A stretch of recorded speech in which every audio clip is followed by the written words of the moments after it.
SAS is bringing some innovation into the game in the sense that we're just preparing and launching our mPOWER satellite, which is a new generation MEO satellite constellation. And it's huge. We're talking about terabits of capacity. Yeah? mPOWER is going to enable a whole range of new applications and also kind of getting on board like a lot of customers who hasn't been pretty good fans of satellite before. So I could again go back to an example in India where we did a major deal with a major mobile operator, which is Reliance Jio.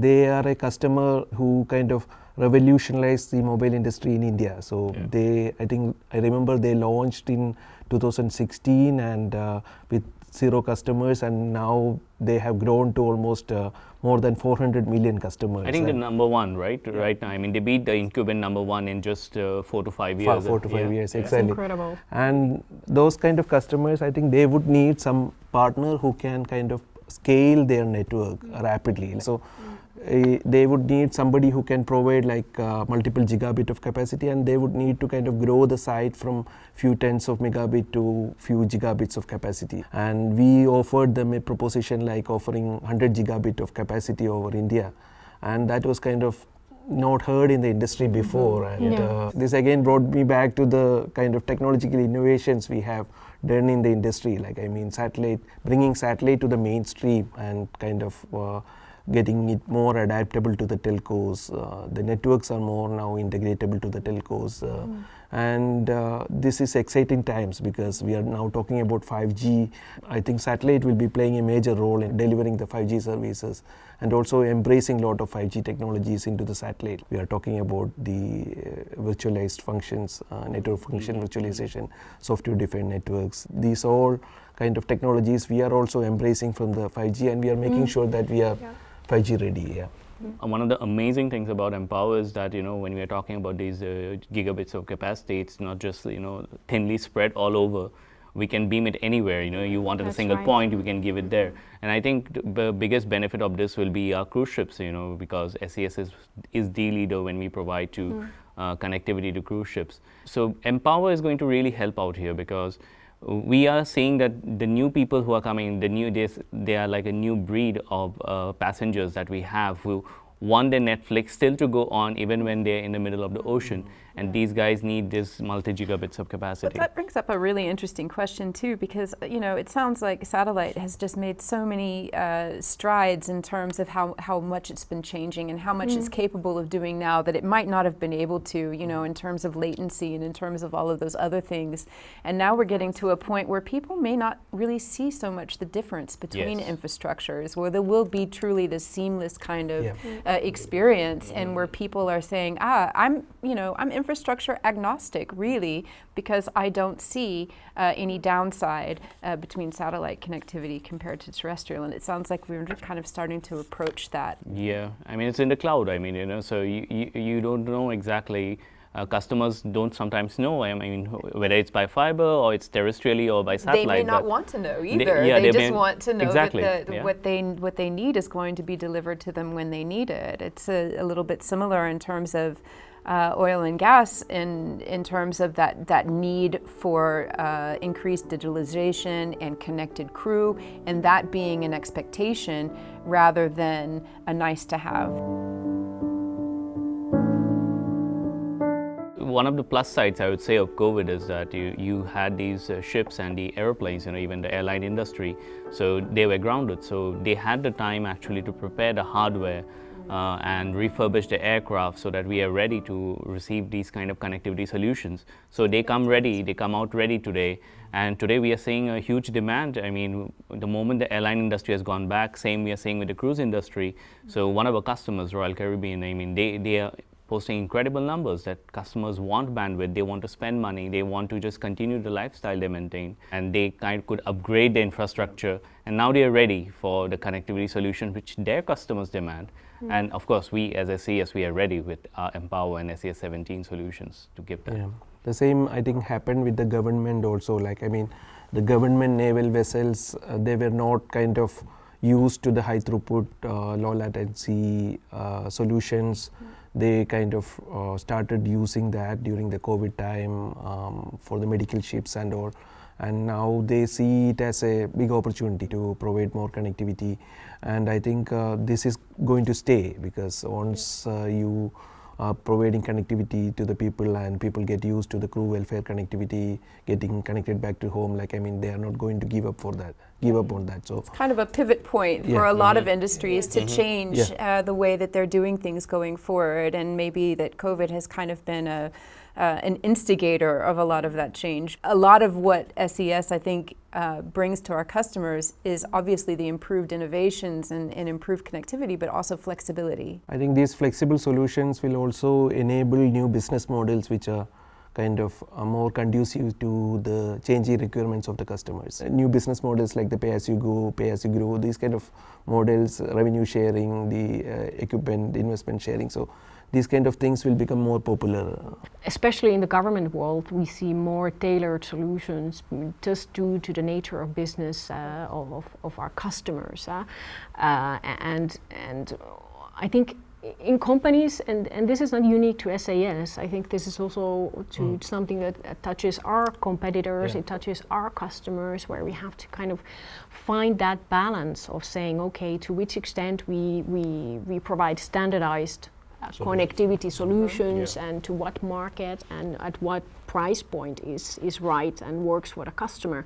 And then on the other hand, providing that flexibility, what Elizabeth was talking about, and being able to tailor the connectivity needs, be it an airplane, be it a cruise vessel, be it even underground, I mean. Yeah, exactly. So I think we're looking at this kind of questions are big at the moment, and in many companies, including SAS.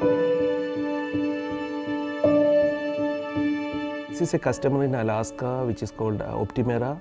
It is an internet service provider, and we have been serving this customer. And in Alaska, you know, like, I mean, it's very difficult to connect the population because it is very sparsely populated. And this customer has been using our capacity on NSS-9 satellite, the C-band capacity. And due to COVID, they have witnessed a tremendous increase in their capacity. They have to serve the people who are working from home, the small businesses who are using internet. And a lot of these small SMEs and the homes were connected, and the users were connected by the Wi-Fi connectivity from the satellite side. And here actually SES could step in, and we could increase the amount of capacity that we were providing in a more flexible way and cater to the increased demand of the customer. And this is kind of a real example where we could really kind of support the connectivity needs of that customer. I think it's also really great that we can do this in areas across fixed data, but also in other applications too. I think there was also a lot of needs from remote hospitals as well during COVID in terms of being connected and being able to share data.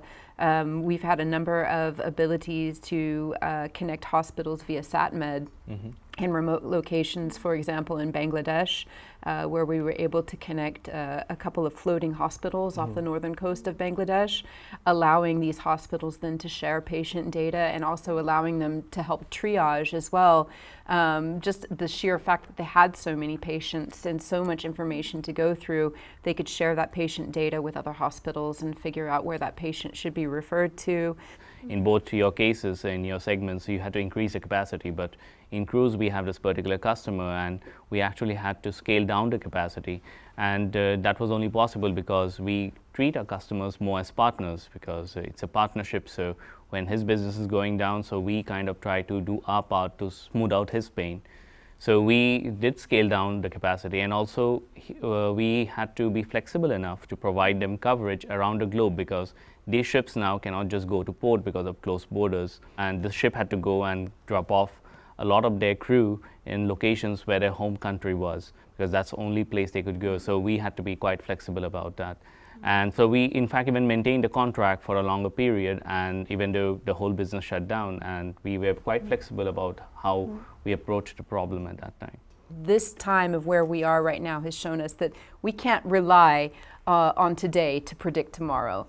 And I think that the flexibility that we provide in our services, in the way that we work with our customers, and the way we partner with our customers is going to continue to be absolutely critical to being able to provide connectivity where it's needed, but also what our customers are really looking for in terms of that trusted partnership and be able to bring them solutions. I could pick on few trends which would be kind of determining the future demand and the future growth. So obviously the universality of the broadband connectivity, so that would be driving a big demand, because still, as I mentioned in the beginning, like we have almost 37% of the global population that is unconnected. That is almost 2.9 billion people. So the efforts to connect these people, that will be driving the demand. Then all this geopolitical uncertainty and the new demand for resilient connectivity, especially from the government side, that will be driving a lot of demand. We have recently taken a big step in that, acquiring a government service provider, DRS Technologies.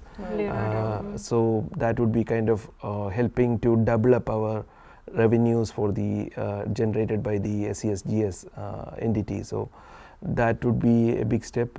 Then obviously the mobility sector, we see signs of them coming back to the growth. So yeah. I mean, personally, I'm a staunch optimist. So at the end of it, I mean, in spite of the uncertainty and whatever problems we see in the immediate future, I know that at the end of it, I mean, we'll be resilient to all that. And the pandemic was a good example of that. In fact, the best example that we saw, that we came out much stronger. And I think at the end, not as an individual, I mean, the customer wins. I mean, because we will have, as technology will allow that much better connectivity, a customer will have access to the internet everywhere that he goes, and so he will be able to work or have his vacation, or just watch his favorite show anywhere.